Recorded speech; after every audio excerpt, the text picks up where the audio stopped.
છોટાઉદેપુરમાં મદરેસામાં શિક્ષક પર હુમલાના કેસને લઈને શિક્ષક પર હુમલાના કેસમાં વધુ 4 આરોપીઓ ઝડપાયા છે। હુમલાના કેસમાં વધુ 4 આરોપીઓને ક્રાઇમ બ્રાન્ચે ઝડપી લીધા છે। પરવેશ શેખ, સુફિયાન પઠાણની ધરપકડ કરી લેવામાં આવી છે, તો સાથે જ ફૈઝાન શેખ અને અયાન શેખની પણ ધરપકડ કરાઈ છે।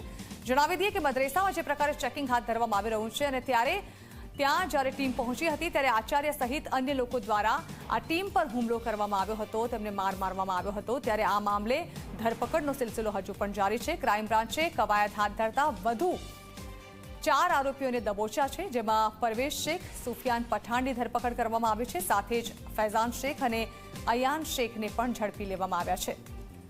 મદરેસાઓની તપાસ દરમિયાન એક શિક્ષક પર હુમલો કરવામાં આવ્યો હતો। વધુ માહિતી સંવાદદાતા ઉદય રંજન આપી રહ્યા છે। ઉદય, મદરેસાની તપાસ દરમિયાન જે હુમલાની ઘટના સામે આવી હતી તેને વખોડવામાં પણ આવી હતી અને તે મામલે ક્રાઇમ બ્રાન્ચે તપાસ હાથ ધરતા વધુ 4 આરોપીઓને દબોચ્યા છે। જાણવા માંગીશું હાલ શું કાર્યવાહી કરવામાં આવી રહી છે? જરા 2 દિવસ અગાઉ સંદીપ પટેલ કરીને જે શિક્ષક હતા એ મદરેસાની અંદર શૈક્ષણિક કાર્યને લઈને સર્વે કરવા માટે ગયા હતા।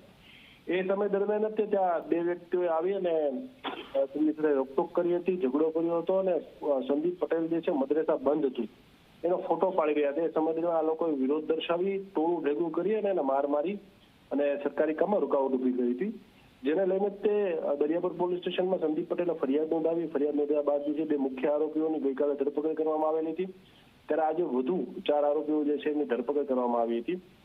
હજી ટોળાની અંદર જે વ્યક્તિઓ જે હુમલો કર્યો હતો એની પણ શોધખોળ ચાલી રહી છે। રથયાત્રા નજીક છે ત્યારે શાંતિનો માહોલ જળવાઈ રહે એ માટે પણ દરિયાપુર પોલીસ અને અમદાવાદ ક્રાઇમ બ્રાન્ચે પ્રયાસો હાથ ધર્યા છે। જી બિલકુલ, આભાર।